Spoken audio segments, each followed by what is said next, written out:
Welcome to the show. The microphone's over here. I didn't even get that. Jesus Christ. All right, let's try this again. Hey, everybody.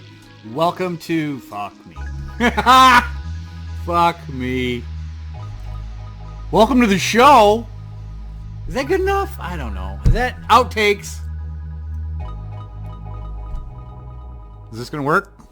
Ladies and gentlemen, welcome. Welcome to the show. This is stupid. I don't know what I'm doing. Ugh. Anxiety. I want to talk about anxiety. Hi everyone, I am the immortal Kevin Donovan. I am back with another video. I'm trying to upgrade my performance, so I got myself a new camera, got myself a new microphone. So hopefully the quality will improve in future videos. I'm going to do my best to look at the camera and not myself because I have my monitor running right here, and I'll often be looking this way. So here you are. There's you. There's me. The immortal Kevin Donovan. Like, share, subscribe. We're here to talk about anxiety. So let's get into that. So one of the things that a lot of people suffer from is anxiety, depression, anxiety. I suffer from depression and anxiety. And boy, anxiety is one of those crushing things. And if people that I don't know anybody that doesn't have some form of anxiety in their regular life, in their daily lives. But for some people, like myself, anxiety is crushing. It's soul crushing. And it's more than people are just like, well, get over it. Like, bro, trust me. Oh, get over it. I didn't think of that. I should have just got over it. It don't work that way. You know, same thing with depression. You know, it's like, oh, just get happy. Do something you like. Yeah, bro, if that worked, then I would be fine. That's not how depression and anxiety work. And one of the things that happens when you have an addictive personality or you have these crushing ailments of depression, anxiety, you end up finding relief from that. And one of the things that happens is drugs and alcohol. And you know why? Drugs work. Alcohol works as advertised. They do what they say they're going to do. They're not good for you. They're illegal, most of them. And alcohol is fine to a point. Like, to a point. Like, if you're a regular person and you don't get addicted to it, you're fine. But someone like me, man, my anxiety, I couldn't stand being in my own skin. I couldn't stand being in my own head. I'd get anxious when I was alone. I would just have feelings, wild, crazy, raging feelings of anxiety, and I couldn't get past it. And I didn't know what to do. And I'd had this forever. These are things that stemmed from childhood that started giving me anxiety, and I didn't realize it then. My parents didn't realize it when I was younger, and it went undiagnosed. Anxiety can manifest in a lot of different ways.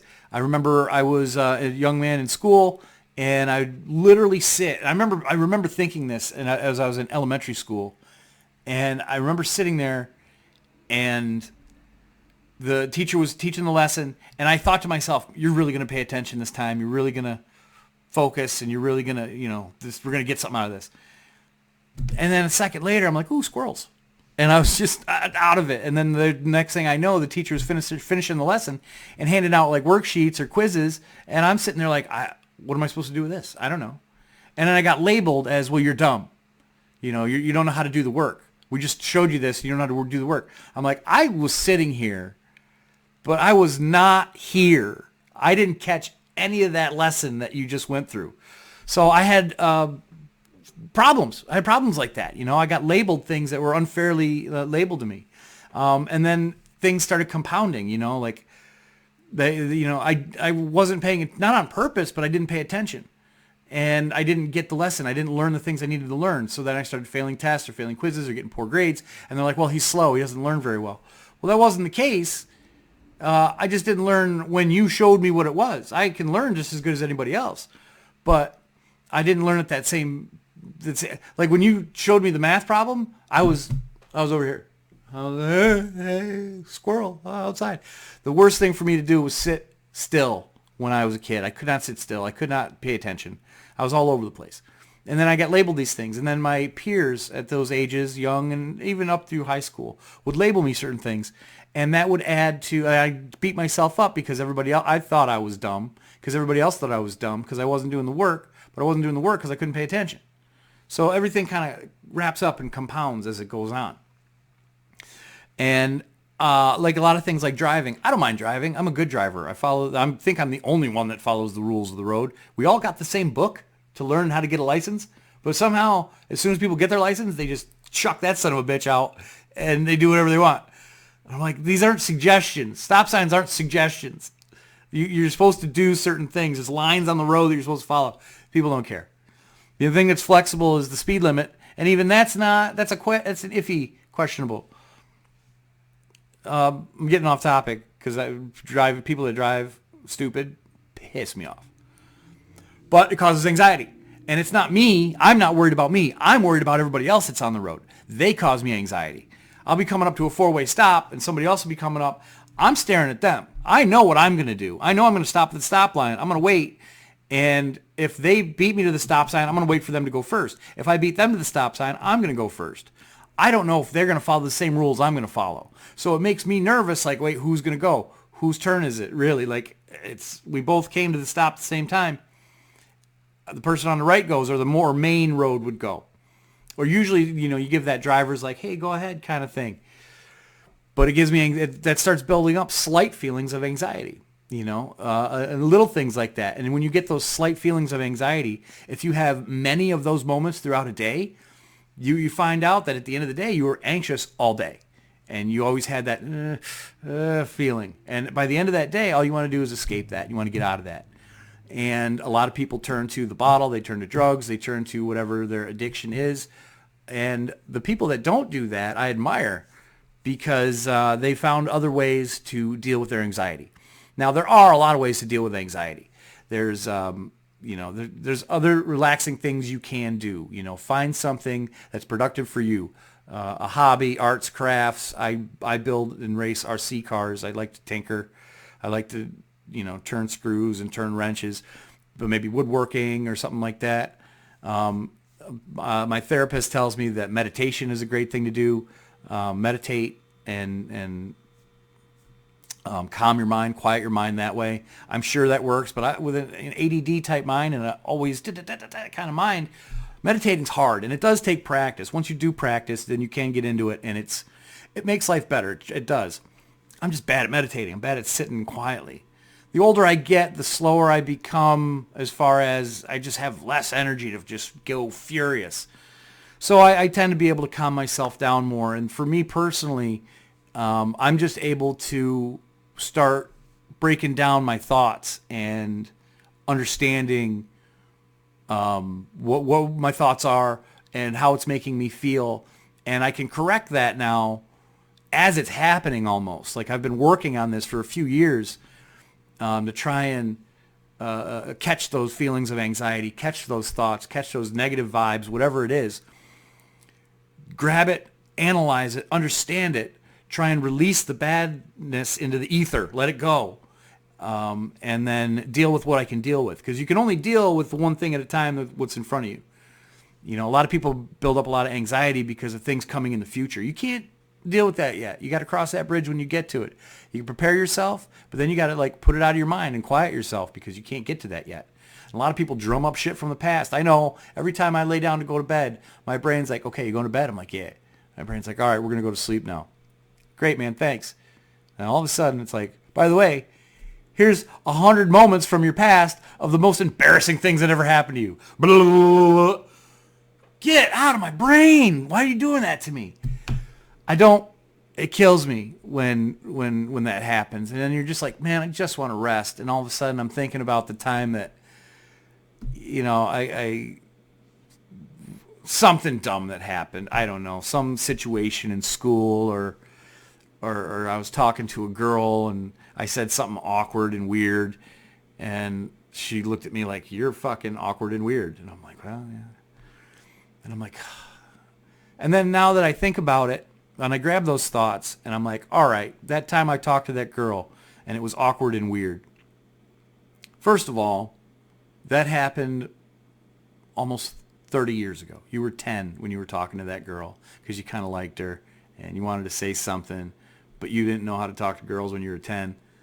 So you just said whatever came to your mind and you thought that she would be able to respond to it, and it didn't work out well. And then she kind of laughed at you and like, you're weird, and ran away. It made you feel bad, made you feel awkward. But that happened 30 years ago, man. Like, does she remember that? Does that affect your life now? Is that anything that you need to harp on? Or can you go ahead and acknowledge that that was an embarrassing minute, not even. Acknowledge that that was an embarrassing, quick situation. Acknowledge that it happened a long time ago, that you can't change it, and you can go ahead and let that one go. You don't need to hold on to that one. That serves you no purpose now. You have since learned to talk to girls or talk to people in general and not be so wild. Read the situation, read the room, not just say wild and outlandish things, which I still like to do, by the way, because I still love getting a rise out of people. I love trolling people and saying the most sarcastic, wrong thing to say. That's my favorite. But I also know when to and when not to do that. So there's a slight give and take there. But, you think of these old memories or the old things that bother you, and those things drum up, like when you're going to bed or when you're in a situation. Grab that thought, pull it down, analyze it real quick. Understand that, there's nothing you can do about it. It happened in the past. And the best thing to do is just let it go. Let it go to the ether and just tell yourself, don't bring that up. There's no need to bring that up anymore. There's no point. And just let that one go. So that's how I deal with a lot of anxiety and stuff that comes up with me. I'm able to grab it and analyze it and then move forward. And even if I have a knee-jerk reaction to a situation, I'm usually pretty good enough that shortly thereafter, maybe usually while I'm still in that situation, that I can calm myself down and realize that maybe I'm overreacting, maybe that I'm underreacting, maybe that I need to behave in a certain way. That took a lot of time. It took a lot of experience. And it's not something that comes easily for me. It's something I had to work on. And it's something I had to I just really had to work on that. It's not a natural thing for me to behave correctly, I guess. That I guess a lot of people are like that, where, everybody thinks they're weird because they want to just do weird shit. I do. When you're home by yourself, for me anyway, you might be cleaning out your closet, or next thing you know, you're walking around in your boxers with your bowling shoes on, wearing a weird cowboy hat and some sunglasses, and you're singing show tunes, and you're like, thank God nobody is here to see my weirdness. But it's okay for you to do by yourself. And then all of a sudden, next thing you know, you're at like a party or a social event or something, and you want to start singing that show tune again. And if you even hum that, they're like, what? What are you doing? And you're like, no, I'm totally normal. Like, I'm cool. Like, I don't sing show tunes. I don't do weird shit. Yeah, you do. We all do. That's the thing. You have to understand the person that you're talking to. If somebody's causing you anxiety, if you're talking to somebody, say you're attracted to someone and you're trying to talk to them, you have to understand they're people too. Even that hot girl in the bar, that hot guy in the bar, or whoever you're speaking to, they're people too. They have, the same feelings. They could very well be just as nervous, just as awkward, just as everything else as you are. What you have to do is understand where you are in the moment. Use your mind. That's your best weapon in the world. That's your only weapon in the world, really. Use your mind. Grab the situation. Pull it down for a second. Try and quick analyze it. What's going on? What can I do? How is this going? If this is going terrible, bail. Say, hey, you know what? I got to go. I got to talk to somebody. My phone's ringing. Whatever. Bail. If it's going good, ask more questions. Get more engaged to what you're doing. That's my best advice, man. Anxiety happens. Anxiety sucks. And, the best thing to do for me is to analyze it and break it down and let go of the negative and then try and harp on the positive. And my brain doesn't like to do that. It likes to harp on the negative and forget the positive. And if you look back on a lot of situations, they're not like that. It's a lot of situations were positive in one way or another. And it's, you got to remember the good stuff and try and let go of the bad stuff. And it's something you have to work on. It takes effort and it takes work to do that and train yourself and your mind to be able to have that strength and ability to, analyze it, figure it out real quick, and then go the direction you want to go, the good direction, whatever it may be. So that's my thoughts on anxiety. I know we all have anxiety. I know we all have it. Some have it worse than others. But you know what? It's part of life. It's not a great part of life. I don't enjoy it, but it happens. So the best thing to do is try and focus on something else. Do your best to focus on something else. I know anxiety attack. I've never personally had an anxiety attack. I kind of did once. I was doing a trivia show for DJ Thaddeus. He was out of town, and I was doing a trivia show at a place called Kelly's in Endicott. And that back room was just packed full of people, and it was like my second or third time maybe doing a trivia. And I remember I set up all the equipment, and I was playing a song real quietly, and it was about that time to start trivia. And I remember I stood up, I pulled I have the mix board right in front of me. I pull the music down, I grab the microphone, and I say, "Hey everybody, welcome to trivia. Thad's not going to be with us. He's on vacation. The big difference between us is he's tall and blonde and I'm short and straight." And that was my opening line. I thought that joke was hilarious. And then I looked up and I saw, I don't know, a huge room full of people quietly staring at me. And that joke was good, and it got about half the room to like giggle, not laugh and not just chuckle, but like a giggle. Like I got most of the room to giggle. So I was like, hey, but as soon as I looked up and I caught eyes, an entire case of butterflies opened up in my stomach. A shooting sensation went from my belly button up into my throat, and my hands started shaking almost uncontrollably. I didn't know, I've never done that before. It never happened to me before. I was holding a piece of paper that had all the rules and things of trivia on it that I was just going to read off. All of a sudden, that paper was just going like this. I couldn't read it. And I was holding the microphone, and the mic was shaking. I'm like, I didn't know what was happening. And all of a sudden, I got real lightheaded. The room spun around once. I tried to blink it out. I couldn't. And I was like, oh, I started fumbling with my words like I do often anyway. That built more anxiety. Like, oh my God, you're failing. What are you doing? Oh my God, what are you doing?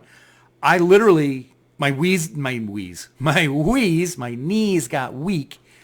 And I just plopped down in the chair that was right there and set the paper down on the table and just put the mic to my chin and just started reading the paper.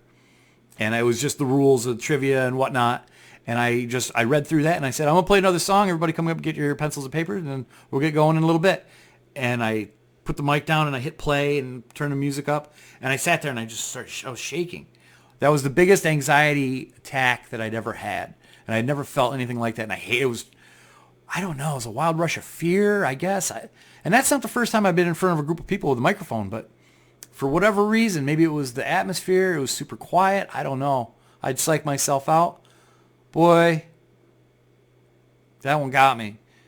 And you know what I did? I immediately went to the bar and started drinking, and they gave me free drinks that night because I was working. And I fired down a bunch of shots, and I knew not to get wasted drunk because I was trying to lead people, but that was a long night. It took a long time for me to get through trivia, and I sat there and kind of hid halfway behind the mic, or my DJ booth thing, and I kind of like sat up, leaned an arm on it, but kind of hid a little bit behind it and sat there and talked on the mic instead of standing up and addressing everybody because I couldn't. My knees were shaking. It was wild, and I just had a big problem with that. And I since had done that room and that trivia several more times, and I got progressively better as I did it. But that one time, I think that was the first time I did that trivia in that place. Boy, that was that first experience. I don't know what it was. And it just, boom. That anxiety just ripped right through me. And I was like, and I told myself, I never want to do that again. I ended up doing it again. But, you face your fear, you get through it. That was one of those things, and I'm better for it now. But, DJing a trivia night in front of a big room full of people. I don't know how many people, 50, 60, 70, I don't know. I don't even know how many people are in that room. More than I cared to know. It was a lot, and it freaked me out. And I have never since had that high level of anxiety spike, and I've never had an attack like that since. Everything else has been much less. And, you try and think of things, maybe sometimes you want to think of things in different terms. Like if you got to get up in front of your class and give a book report or read a paper or give a speech, you can always think to yourself, well, this isn't going to kill me. I'm not going to die doing this. I might feel weird. I'm not going to die. I'll be fine. I don't have to go to the hospital. Nobody's going to assault me, maybe unless you're saying some real obnoxious shit.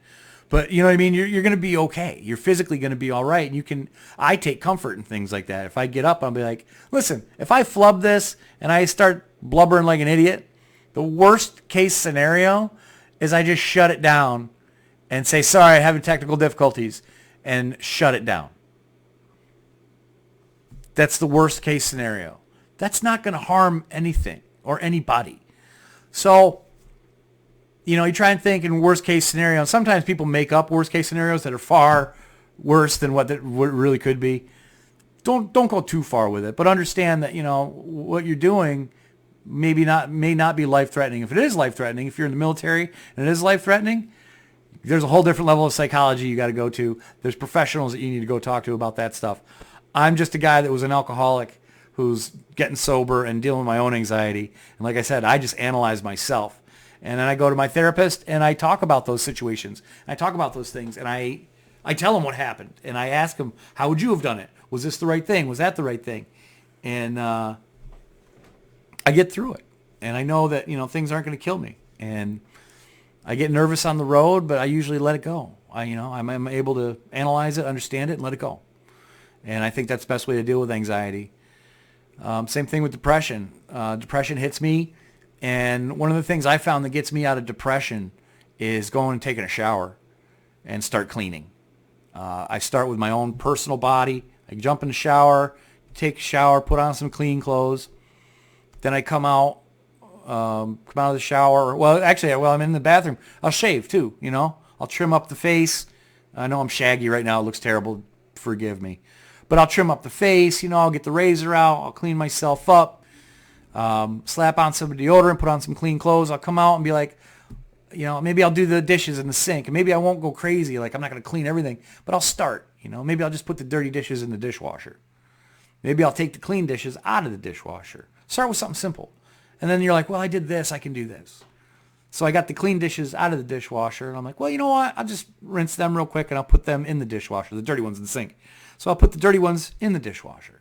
Next thing you know, I got clean dishes in the cupboard. I got the dirty ones in the dishwasher. Well, do I have anything else around the house or any plates or forks or anything? I'll gather that stuff up. I usually don't. I live by myself. I use one plate, one fork, one spoon. They sit in the sink. I wash them. I stick them in the dishwasher every once in a while and run all my stuff. But yeah, I start cleaning. And once I start cleaning my physical body and cleaning my environment, and I start small. I don't, one of the things about depression, and you can give yourself anxiety from depression too. Like if you're like, oh my God, I got to clean the whole house and I got to do this, and you can put too many things on you. Don't do that. Don't do that. Start small, start simple, and, take the clean dishes out of the dishwasher. It only takes you a minute, 2 minutes, and that project is done. Ching, take that one off the list. Dirty dishes in the dishwasher. Boom, that's another one. You're on a roll. I took a shower, I shaved, I got some dishes done and ready. Like, what's next? And next thing you know, maybe you're like, I'll grab that sponge and I'll clean off the sink. And you're like, well, I may as well do the counter. And then, it progressively goes. And when I start cleaning, I usually have clean body, clean environment, and that most of the time makes me feel better. I don't look at cleaning as that gnarly chore that you have to do and it sucks. I look at it as something that I want. I don't want to live that way. I want to live in a nice place. I want to live in something that's not scummy and shitty. So I want to make it nice. And then when I get done, like cleaning my kitchen, I like to stand in my kitchen and look at it and be like, look at all this work. Look how nice that is. I get to live here. Look at all that. That's so nice. And I feel better. It gives me elevation. It brings my mood up. You burned a couple calories running the sponges. You got all that dirty shit out of there. You feel better. You clean environment. You start cleaning your soul. That's just some advice I got about anxiety and depression. I suffer from it. It sucks. Best thing to do is focus on something else. You change your mind, change your mindset, change your world. It's as easy as that. Thanks a lot. I got a lot more videos coming. I got a lot more on my mind that I want to spill to everybody. I got a brand new camera and microphone to use, so hopefully quality will be up. So I hope you guys enjoy more. Thanks so much for tuning in. Like, share, subscribe. And I will catch you all, I don't know. I'll catch you all in the next video when I got something good to say. Peace.